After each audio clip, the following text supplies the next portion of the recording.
이 시편 23편을 여러분 다 외우실 거예요. 한번 해보실까요? 여호와는 나의 목자시니 내게 부족함이 없으리로다. 그가 나를 푸른 초장에 누이시며 실만한 물가로 인도하시는도다.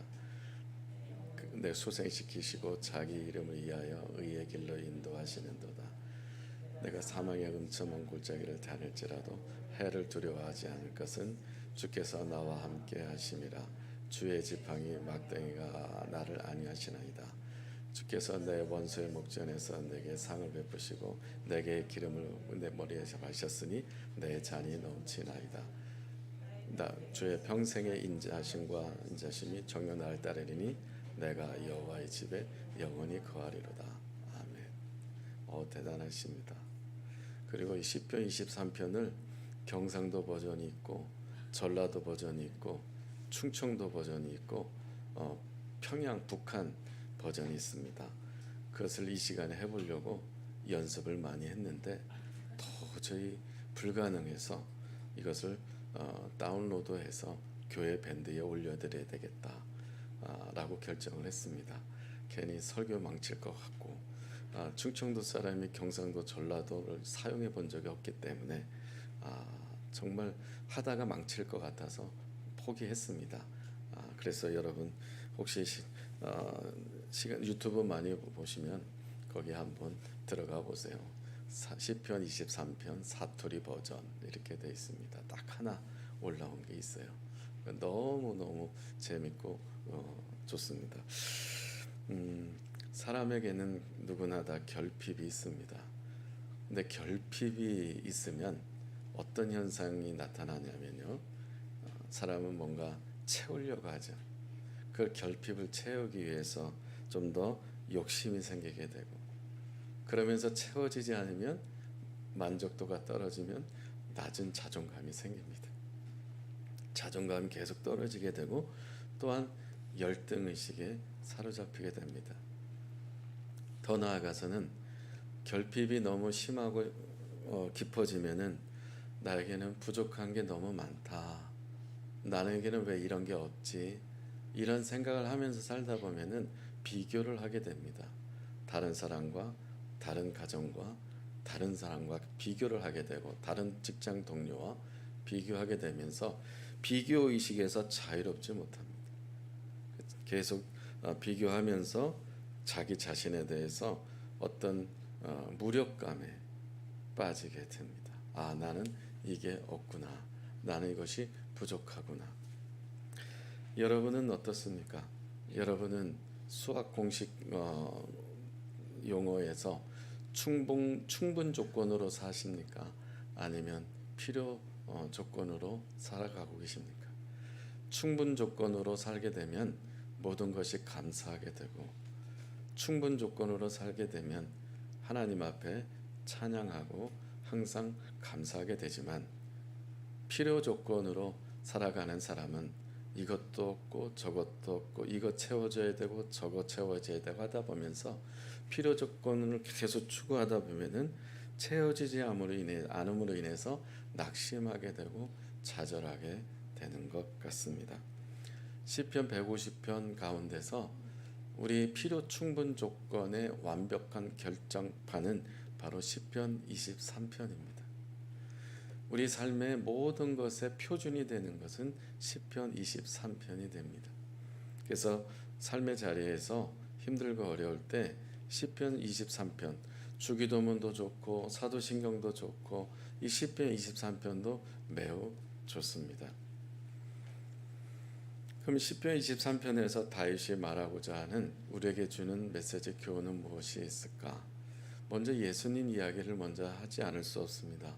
예수님께서 이 무리들을 향해서 도시와 마을을 다니시면서 회당에서 말씀을 가르치고 천국 복음을 전하시고 아픈 사람들을 고쳐주시고 치유하시는 이런 사역을 하시면서 도시와 마을을 다니셨습니다. 그러면서 많은 무리들을 보셨습니다. 지역 주민들을 보셨습니다. 그들을 향해서 예수님께 뭐라고 말씀하셨냐면 우리 마태복음 9장 26절 같이 읽겠습니다. 시작. 무리를 보시고 불쌍히 여기시니 이는 그들이 목자 없는 양과 같이 고생하며 기진함이라. 예수님 보신 무리들 중에는 열심히 일하는 사람도 있었을 것이고, 자기 주어진 일에 대해서 최선을 다하는 사람도 있을 것이고, 그리고 각자 하는 일에 대해서 다 게으르지 않고 나름대로 정말 최선을 다했을 텐데, 근데 예수님께서 그냥 모둠으로 전체 다 무리를 향해서 일괄적으로 이렇게 평가를 하신 거예요. 저 무리를 보시면서 불쌍하다. 그리고 목자 없는 양 같다. 그리고 저들은 기진맥진하다. 저들은 너무 고생스럽다. 목자 없는 양같이 이제 방황하고 있다라는 이야기입니다. 여러분도 한 주간 사시면서 주어진 거 열심히 하지 않습니까? 맡겨진 일에 최선을 다하고 있습니다. 온라인, 오프라인으로 하는 일들 최선을 다하고 있으십니다. 그런데 예수님께서 보시면서 누구를 향해서 야, 너 참 불쌍하다. 넌 정말 목자 없는 양 같다. 야, 너는 정말 고생하며 산다. 너는 정말 기진맥진하고 있구나. 그러면서 그렇게 주님께서 보시지 않나. 말씀을 통독하면서 느낀 부분도 그렇습니다. 열심히 사역하고 열심히 하는 것 같지만 정말 불쌍한 내 자신, 목자 없는 양같이 향방 없이 살아가는 어떤 내 모습, 정말 열심히 정말 불철주야 그렇게 온통 생각하며 살아가지만 그 모든 것들은 기진맥진. 어제도 새벽 1시에 귀가하면서도 정말 주일을 준비하면서도 하나님께서 야, 성경 다 읽고 났지만 정말 너 목자 없는 양 같은 거 아닌가. 자신에 대해서 많이 좀 돌아보는 계기가 되었습니다. 무엇을 채워가는 충분 조건이 아니라 무엇이 없어서 필요 조건으로 계속해서 추구하는, 채워가려고 하는 그런 것에 기진맥진하고 고생하면서 사는 내 자신을 보게 됩니다. 근데 게으른 것도 아니고 노는 것도 아니고 요령 피우는 것도 아니고 정말 24시간이 부족해서 그렇게 열심히 달려가고 있지만 그 자체도 역시 내 자신을 돌아볼 때는 정말 향방 없이 살아가는 것 아닌가. 그 시편 23편은 다윗이 쓴 시입니다. 다윗이 어릴 때부터 목동일을 했죠. 다윗의 그 홈그라운드는 집이 아니라, 다윗의 플랫폼은 그 집이 아니라 바로 들판이었습니다. 들판에서 날마다 양을 돌보면서 목동일을 하면서 하나님을 예배하고 하나님을 찬양하는 트레이닝이, 훈련이 아주 잘 돼 있었습니다. 들짐승이 오면 이 시편 23편에 고백하셨듯이 주의 지팡이와 막대기, 지팡이를 양떼들을 안내하는 것이죠. 주의 지팡이는 바로 이게 이렇게 끝에 부분이 손잡이가 휘어져 있기 때문에 양이 낭떠러지거나 골짜기에 빠졌을 때 양을 건져내는데, 구출하는데 사용하는 지팡이죠. 생명과 관련된 거고, 막대기는 들짐승이 달려오면 양을 해치려고 올 때 이 지팡이로 차단하고 공격하는 공격 무기가 이 막대기입니다. 그래서 이 다윗은 들판에서 이 삶의 훈련이 되어 있는 것이죠. 몸에 배어 있는 것, DNA 자체가 이 들판에서 하나님을 예배하는 것이 훈련되어 있어요. 여러분 이해가 되세요? 들판은 아무것도 없어요. 양밖에 없어요. 그 양을 돌보는 생활을 하는, 우리가 몽골 가서 보셨듯이 초원 드넓은 곳에서 이 푸른 초장을 찾아다니면서 개를 이동하면서 양떼들을 풀 따라서 옮겨 다니는 것이 목동이 하는 일입니다. 그런데 그 들판에서 이 다윗은 온통 하나님을 예배하고 또 양떼들을 지키는 일을 살다 보면서 고백하게 된 것은 나의 목자는 하나님이다. 그리고 나는 하나님의 양이구나. 들판에서 이 관계성이 형성이 됐다라고 하는 것입니다. 우리가 뭔가 원하는 대로 다 채워졌다고 해서, 내가 가진 것이 다 이루어졌다고 해서, 기도한 제목이 다 이루어져 응답됐다고 해서 우리가 그 안에서 뭐 조건이 다 채워졌다고, 세팅이 다 잘 됐다고 해서 거기서 정말 주님과 친밀한 관계가 이루어진 것만은 아닙니다. 유 목사님께서 문자를 보내주셨듯이 보니까 티벳에 가져온 제자들이 티베트 아울리치를 가면서 예수님을 영접한 친구들이 예수님을 영접한 그 영혼들이 있었다고 하는 열매가 있었다는 소식을 들으면서 그런 오지에서 이 양육했던 제자들이 가서 예수님을 알지 못하는 사람에게 예수님을 전하고 복음을 전하고 주께 돌아오게 하는 일에 대해서 얼마나 감격스러운지. 그러니까 어떤 좋은 럭셔리한 5성급 호텔에서 하나님을 경험하고 하나님의 관계가 형성되는 게 아니라 오히려 부족한 자리에서 들판에서 하나님과 나와의 관계가 깊이 형성된 다윗을 보게 됩니다. 그래서 다윗은 여호와는 나의 목자시니 내게 부족함이 없다라고 이렇게 고백하는 것입니다. 그래서 다윗은 하나님과 가장 가까웠던 시간들은 바로 들판이었습니다. 궁궐이 아니었습니다. 다윗이 지금 왕이었습니다. 왕으로 즉위하고 있을 때, 왕으로서 높은 자리에 올라갔을 때 고백하는 것은 여호와는 나의 왕이시니 내가 부족함이 없다가 아니었습니다. 내가 지위가 높아져도 자리가 올라가도 승진이 돼도 내가 어떤 모든 걸 갖고 있는 것이 생겼어도 여전히 나이가 들고 성숙하도 여전히 여호와는 나의 목자라고 다윗은 그렇게 고백하고 있는 것입니다. 사랑하는 여러분, 여러분 안에 어떤 것이 이루어졌다고 해서 여호와는 여러분의 어떤 그 이루어짐에 대한 목자가 아니라 여전히 그 들판에서 가장 고생하는 그 순간에 눈물 젖은 빵을 먹는 그 순간에 경험한 하나님이 진짜 하나님인 것을 믿으시길 바랍니다. 여러분이 하나님과 가장 가까웠던 그 들판은 어디입니까? 여러분이 하나님을 경험하고 하나님과 친숙한 관계가 형성된 그 자리, 들판은 어디입니까? 다윗은 지금 왕의 자리지만 어렸을 때부터 관계가 맺어졌던 그 들판에서 하나님을 만난 것을 잊지 않고 삶에 적용하고 있다라는 것입니다. 다윗의 인생에 있어서 가장 치욕적인 사건은 어떤 것일까요? 사울 왕한테 쫓겨다는 것이었을까요? 아니면 밧세바를 범하고 나서 첫 번째 아들이 사망했습니다. 죄의 심판을 받아서 죄의 결과로 그 첫째 아들이 죽었습니다. 이것이 다윗에게 있어서 큰 치욕적인 아픔이고 상처고 슬픔이었을까? 두 가지 사건이 아닙니다. 다윗에게 있어서 가장 치욕적이고 굴욕적이고 가장 아픔이었던 사건은 아들 압살롬에 의해 쿠데타가 일어나서 반란이 일어나서 아들한테 쫓겼을 때였습니다. 내가 키운 자식이 나를 배신했다는 거예요. 내가 키운 자식놈이 이 엄마 아빠도 못 알아보고 엄마 아빠를 왕궁에서 나가라라고 그렇게 쿠데타를 일으켰다는 것이 엄마 집 나가 아빠 집 나가 이거예요. 내가 이 집의 주인이야. 엄마 아빠 나가 이렇게 된 겁니다. 괘씸하지 않아요? 배은망덕하지 않아요?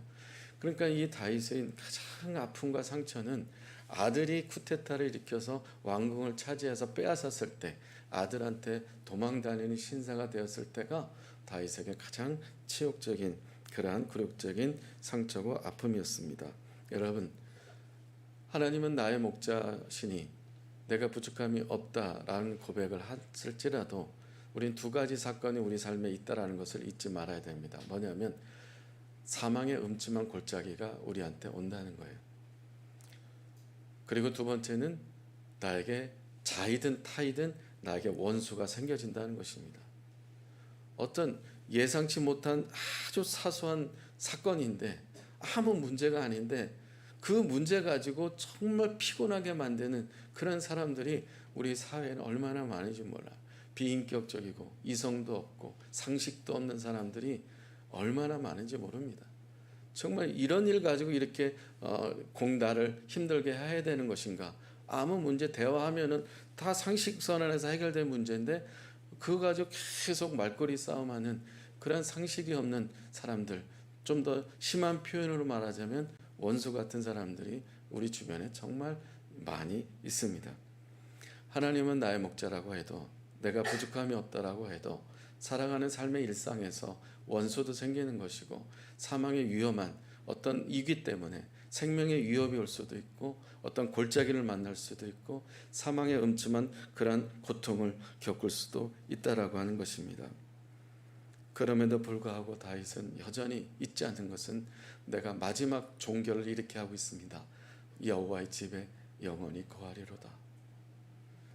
시편 23편 1절과 6절은 어떻게 보면 문학적인 표현으로 말하자면 숨이 쌍관이라고 말할 수도 있어요. 여호와는 나의 목자신 나는 부족함이 없다 고백하고, 그러나 사망의 음침함 생명의 고통과 아픔이 있고 뜻하지 않은 타에 의한 원수와 여러 가지 어떤 다툼의 어떤 긴장 갈등이 벌어지지만, 그럼에도 불구하고 나는 하나님의 집에 영원히 거한다. 할렐루야. 다윗은 기승전 결 하나님입니다. 모든 것은 하나님의 집에 거하고 또 하나님이 나의 목자이기 때문에 난 부족함이 없고, 얼마나 멋있는 고백입니까? 살아가면서 여러 가지 어려움을 겪다 할지라도, 고난이 있어도 그 고난이 나를 망하게 못할 것이고, 그 사망의 음침 골짜기 그 질병이 나를 무너뜨리지 못하게 할 것이고, 그 겪고 있는 모든 시련과 환난과 이 모든 것들이 나를 힘들게 고통스럽게 하는 것은 나를 망가뜨리지 못하게 할 것이고, 반드시 하나님께서 승리케 하실 것이고, 반드시 하나님께서 나를 하나님의 집에 거하게 하시는 그 놀라운 축복을 허락하실 것이다라는 것을 믿으시길 바랍니다. 야구에 있어서 가장 묘미는 뭘까요? 9회 말 투아웃의 투 스트라이크 3볼 풀 카운트에서 역전 홈런 할 때 가장 스릴 있지 않습니까? 하나님께서는 그런 면이 참 많이 있는 것 같아요. 우리를 좀 더 여기서 여기 오기까지 좀 하나님께서 건져 주시지, 해결해 주시지, 응답해 주시지, 이런 고통까지 좀 가지 않게 해 주시지라는 생각이 들 때 있지만, 그렇지 않습니다. 사망이 이를 정도까지 가게 만들 수도 있다는 거예요. 그래도 하나님은 목자이기 때문에, 하나님은 나의 아버지이기 때문에 하나님의 집에 영원히 거하게 하도록 하는 이러한 해피엔딩의 그 이끄심이 우리의 목자 되신 하나님인 줄로 믿습니다. 다윗은 어릴 때부터 목동으로 일을 할 때 이런 고백을 많이 한 거죠. 주의 지팡이 막대기, 나도 내 손에 오른손에는 주의 지팡이가 있고 왼쪽에는 막대기가 있어요. 양을 돌보는 지팡이가 있고, 그리고 들짐승을 몰아내는 막대기가 있습니다. 그러면서 고백하기는, 이런 어려움이 있을 때, 들짐승이 몰려왔을 때, 달려왔을 때 나와 함께 하신 하나님. 여러분의 이 고백이 있습니까? 가장 어려움이 있을 때, 그럼에도 불구하고 하나님은 나와 함께 하신다. 사랑하는 여러분, 여러분의 삶의 푸른 초장은 어디입니까? 여러분 삶의 그 쉴만한 물가는 어디입니까? 여러분 삶의 하나님의 집은 어디입니까? 다윗이 고백하고 있는 푸른 초장, 다윗이 고백하고 있는 쉴만한 물가, 다윗이 고백하고 있는 여호와의 집.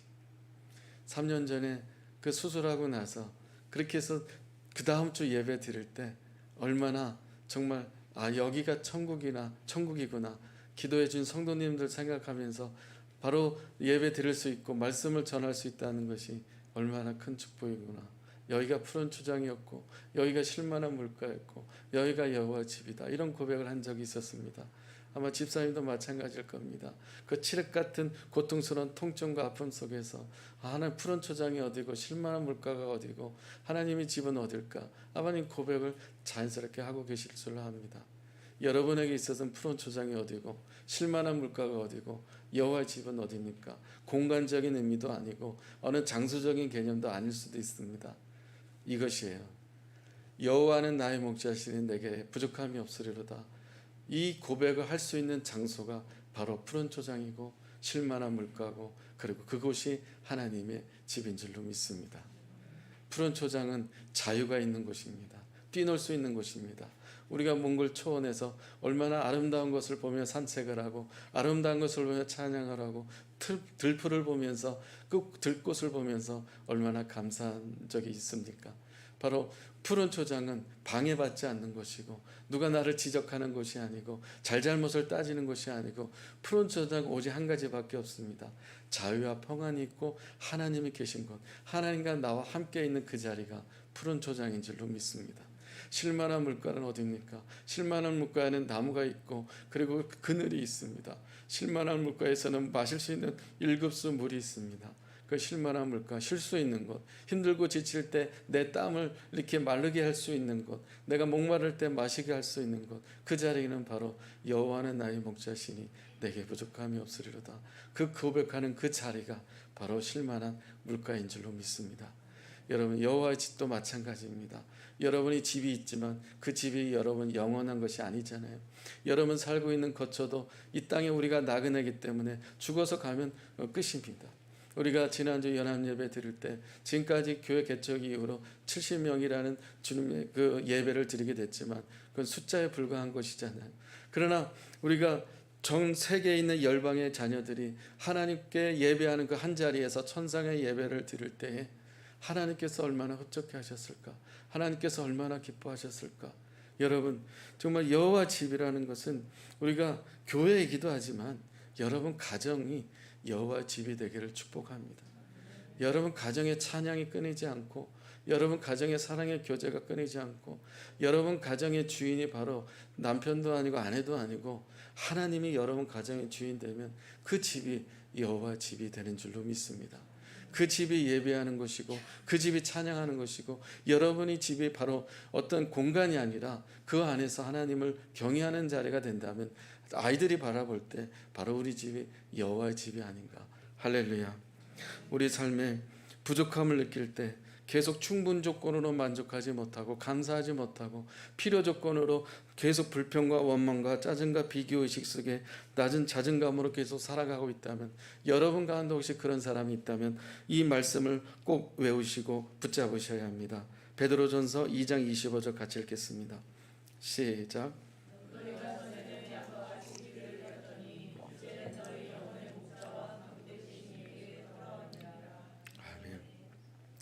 너희가 전에는 양과 같이 길을 잃었다는 거예요. 잠시 후에 이제 양의 특성의 10가지를 말씀드리겠습니다만 그 10가지 특성이 바로 내 자신이라고 아마 여러분 몇 개가 되는지 체크를 해보십시오. 양은 방향 감각이 없습니다. 여러분까지 지금까지 열심히 살아왔지만 그 살아온 것을 한번 추억을 해보십시오. 그 모든 것 가운데 하나님을 그 자리에 두셨습니까? 무언가 결정할 때, 선택할 때 그 자리에 하나님을 주인으로 모셨습니까? 하나님은 어떻게 생각하시는지, 예수님은 어떻게 생각하는지 잠시 스톱하고 하나님께 질문을 해보셨습니까? 계속해서 결론을 내려고 계속해서 말꼬리 말싸움 하지만 그 안에서 정말 결론이 났습니까? 계속해서 정말 향방 없이 잃어버린 양처럼, 길을 잃은 양처럼 계속해서 그렇게 방황하고 있지 않습니까? 답을 찾지 못하고 계속 숙제하고 있지 않습니까? 이제는 너의 영혼의 목자와 감독 되신 하나님께로 돌아가시기를 축복합니다. 이게 답입니다. 여러분의 모든 문제의 답은 여호와께, 하나님께 돌아갈 때 답을 얻는 것입니다. 그 어떤 문제도 주님께서는 모르시는 게 없고 우리가 아무리 뛰어나도 하나님의 어리석음보다 못합니다. 사랑하는 여러분, 하나님께 돌아가십시오. 돌아간다는 것은 어떤 의미입니까? 무릎 꿇으라는 거예요. 여러분이 가지고 있는 모든 힘 빼라는 겁니다. 여러분이 해왔던 목소리 높였던 것 다 목소리 낮추라는 겁니다. 그리고 다 힘줬던 것을 두 주먹을 북군 줬던 것들 그 모든 것 힘 빼라는 것입니다. 하나님께서 하실 수 있도록, 하나님 역할이 없어요. 내 목소리 크게 내면 하나님 하실 말씀을 듣지 못합니다. 해법을 찾지 못합니다. 여러분은 하나님께 돌아가십시오. 하나님께서 하실 수 있도록, 하나님의 역할을 감당하실 수 있도록, 이제 당면한 모든 직면한 문제들을 하나님께서 주시는 그 매뉴얼대로, 가이드라인으로 감당할 수 있도록, 순종할 수 있도록 하나님께 돌아가는 여러분 되시길 축복합니다. 하나님께 돌아가야 삽니다. 말씀 마무리하겠습니다. 양의 특징 10가지 한번 보겠습니다. 같이 읽어보겠습니다. 여러분에게는 몇 가지가 해당되는지 보십시오. 자세한 내용은 시간 관계상 여러분 인터넷에 다 나와 있으니까 양의 특징 10가지, 12가지, 8가지 이렇게 다양하게 나와 있습니다. 자세한 내용은 꼭 읽어보시면 좋겠습니다. 읽겠습니다. 시작. 눈이 나쁘다, 잘 속는다, 잘 넘어진다, 넘어지면 못 일어난다, 중심을 금방 못 잡는다, 이기적이고 멋대로이다, 방향 감각이 없다, 반드시 왔던 길로 다시 돌아온다. 방어력이 제로다. 죽을 때가 되면 온순해진다. 요한복음 10장 20절 읽고 마치겠습니다. 읽겠습니다. 시작. 내 음성을 들으며 나는 그들을 알며 그들은 나를 따르리라. 아멘. 여러분, 예수 그리스도께서도 이렇게 고백하고 있습니다. 세상 죄를 지고 가는 하나님의 어린 양으로 그랬습니다. 전능하신 예수님도 하나님께 순종하는, 죽음에 이르렀을 때, 죽을 때가 되면 온순해지는 어린 양이라고 고백하고 있습니다.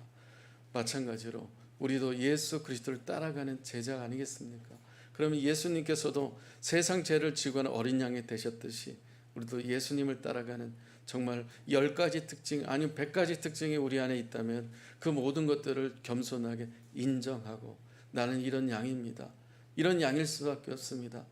목자이신 주님이 없이는 제가 살아갈 수가 없습니다. 도와주십시오. 함께해 주십시오. 지혜 주십시오. 이 특징들이 저한테 있습니다.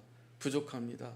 여호와는 나의 목자시니 내게 부족함이 없다. 이 고백이 완벽히 완전히 이루어질 수 있도록, 내 삶의 세팅이 될 수 있도록 주님, 이 부족한 이 양의 특징들을 정말 주님께서 불쌍히 여겨주시고 주님께 돌아가오니 나를 받아주시고, 모든 상황 속에서, 어떤 사건 속에서 내가 믿음의 눈을 열어서 그 사건을 바라보지 않고, 그 상황을 바라보지 않고, 그 사건과 상황을 통해서 그 들판에서, 그 원수 앞에서, 그 사망의 음침한 골짜기에서 나의 주 되시는 목자이신 주님을 볼 수 있는 믿음의 눈이 열려지는 저와 여러분들이 되길 축복합니다.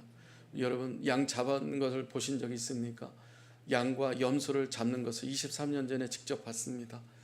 언젠가 말씀드린 적이 있습니다.